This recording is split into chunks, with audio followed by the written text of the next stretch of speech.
देखो, किसी भी चीज को पाने की जो तलब है ना,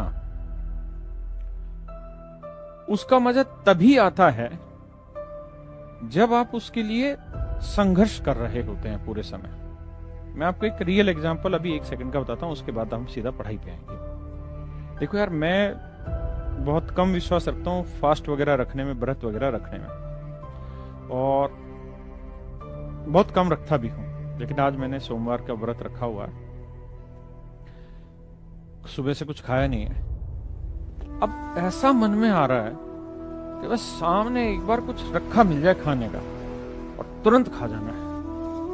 मतलब इतनी खुशी होगी खाना देख के, खाना खा के, कि अब आप सोचो मुझसे ज्यादा वो खुशी और कोई नहीं महसूस कर सकता। लेकिन खाना तो मैं रोज भी खा रहा हूं, सामान्यतः भी खा रहा हूं, सुबह भी खाता हूं, दोपहर में भी खाता हूं, रात को भी खाना खा रहा हूं। तो रात के खाने का उतना आनंद मैंने कभी नहीं लिया, या उतना इंतजार का जो मजा है वो नहीं आया, या उतना इंतजार करने में मजा नहीं आया जितना आज इंतजार करने में मजा आ रहा है। उसका कारण यही है मेरे प्यारे बच्चों, कि मैं आज पूरे दिन से उस संघर्ष में हूं कि शाम को मुझे रोटी मिले, हाँ है ना, या व्रत का कुछ सामान मिले खाने का। अगर आप रोज सुबह से शाम तक सामान्य जीवन जी रहे हैं, सुबह भी वही खाना खा रहे हैं, तो फिर रात को उस खाने का कोई मतलब ही नहीं है। इसलिए रोज सुबह से शाम तक आपको कामयाबी मिलती रहे, उसका कोई अर्थ ही नहीं है, उसका मजा ही नहीं आएगा लाइफ में। मजा तब आएगा जब सालों की मेहनत रोज करते करते करते करते मेहनत में, और एक दिन आपको कामयाबी मिले, आपका सिलेक्शन मनचाही पोस्टों पे हो जाए, बहुत सारी पोस्टों पे हो जाए, तो उसका आनंद ही अलग है यार। तो संघर्ष का मजा लो मेरे भाई।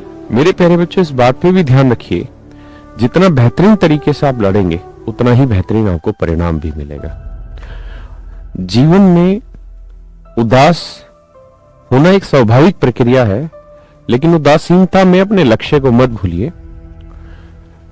और सिलेक्शन होना ही हमारा जीवन नहीं है कि किसी गवर्नमेंट एग्जाम में हम सिलेक्शन ले ले, वही एक हमारा आखिरी पड़ाव, वही हमारा जीवन है, ऐसा भी नहीं है।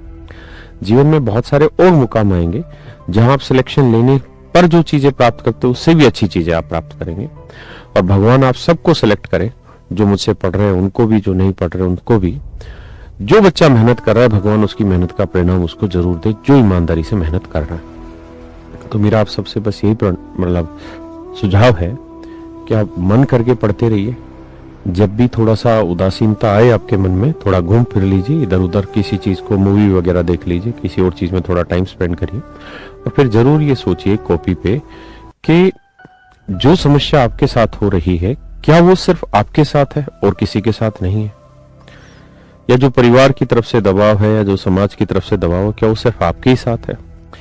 या अगर इस उम्र में आप किसी प्यार में आ गए हैं, लड़का लड़की के में या लड़की लड़के के में, तो आप सोचिए कि वो एक स्वाभाविक स्टेज आती है वहां चिंता की, लेकिन क्या वो सिर्फ आपके साथ है? नहीं, सभी के साथ है।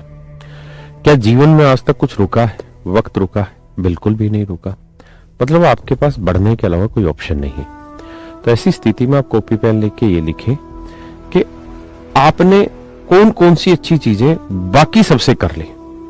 आपने 3 महीने की तैयारी कर ली, 2 दिन की तैयारी कर ली, तो आप कम से कम उन बच्चों से तो अच्छे हैं ना जिन्होंने अभी तैयारी करना ही स्टार्ट नहीं किया, हाँ है ना? तो अपनी पॉजिटिव चीजें लिखिए और उसके थ्रू आगे बढ़िए। आप बिल्कुल भी परेशान मत होइए, और इस बात को तटस्थ मान लीजिए कि समस्याएं आज है, कल थी और कल भी होंगी। समाधान आज भी निकलता है, समाधान पहले भी निकला होगा, समाधान आगे भी निकला होगा। आप बिल्कुल ना घबराएं। ये एक स्टेज होती है वर्क की,